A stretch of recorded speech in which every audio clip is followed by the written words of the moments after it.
Just coming home after a long day of work, especially if it's a Friday, I normally have like a glass of wine. Yeah. Yeah, amen. I don't know, what TV shows do I like? I mean, I binge stuff. What have I watched lately?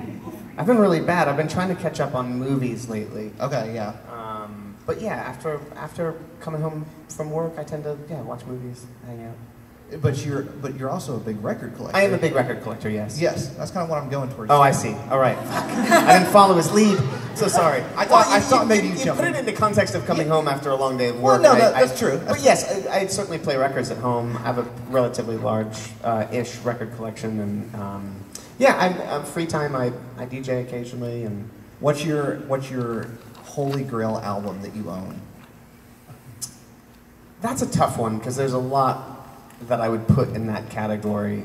But I'm a big Prince fan. Okay. And, Yeah. and Prince released an album in 1987 called the Black Album that he very quickly he pulled from the shelves. I don't know if anyone knows this, big Prince fans here. There's an album called the Black Album that was a heavily bootlegged record, and he released Love Sexy instead.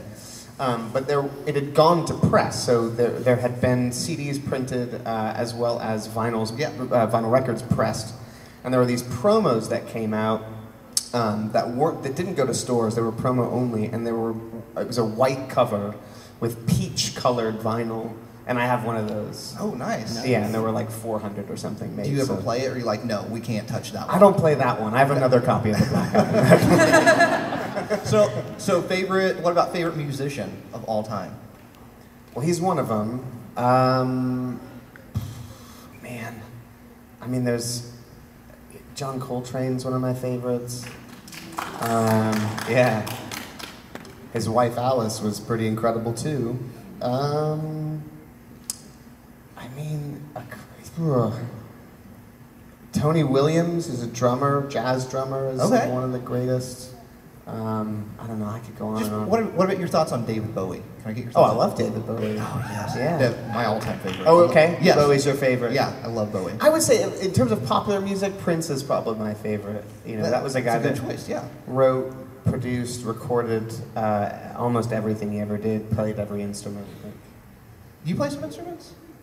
I mess around. You know, I took piano when I was younger, and I did that thing that some kids do where they don't practice and therefore they don't actually learn I the did the instrument. same thing, yeah. So, yeah, I must have been a frustrating student because I wouldn't practice, but what I would do, it was a bad habit, but I would memorize the song during the lessons, and then so I would just play what I remembered, Yeah. which is good in the sense Yeah. that I could remember what I was playing and play it relatively accurately, except I wasn't playing it perfectly, and I just got bored with practicing. But I retained some musical knowledge from that, and then various instruments that I would ever kind of own or come across. I love music and have a musical sort of sensibility, so I can sort of play around with anything, but I don't play anything proficiently. I was really excited to talk to you about music because you also DJ as well. Yeah. Like, what made you get into wanting to do DJ? I mean, Well, that all started back in New Zealand when we were working on Lord of the Rings. you might have heard of it. You ever heard that movie? Yeah. Yeah. We all lived in Wellington. We were based in Wellington while we were shooting the films. That's where Peter lives. That's where the studio was, the production office, all of that. So the way I remember it is there was a local bar that we went to, and they had a CD mixer. And it was the time before iPods and MP3 players, so I had Case Logics filled with CDs. Yeah. And the concept was so simple, play one song, cue up another while that one's playing, crossfade over to the other song. And that just seemed like a blast to me. So because we knew a lot of people locally, my Don Monahan and I would like DJ at the local bar just for fun, which to me was just playing songs that I loved loud on a system. Nothing very professional about it, but I really enjoyed it. And then iPods came out, and I started like DJing with iPods just because it was easy. I would crossfade between two iPods, and And I just got more and more into it. I would mainly just do it for friends or at, you know, friends' establishments, things like that, small parties. But then other people it's funny how you kind of sometimes don't take yourself seriously until someone points out, hey, you can do that. And I never really thought anything of it. It was a hobby. And then somebody was like, no, you should join this little DJ collective thing in LA. And I was like, oh shit, this is kind of real. And then I started taking it a little bit more seriously and then ditched the iPods and moved to vinyl. And that was the best thing I ever did.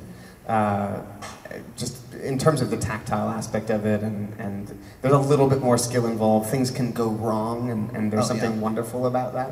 Keeps you on your toes. Yeah, and I've been DJing for probably, 6-7 years now with my friend Zach Cowie, who was sort of, or is a professional DJ, and he's also a big record collector. So I feel like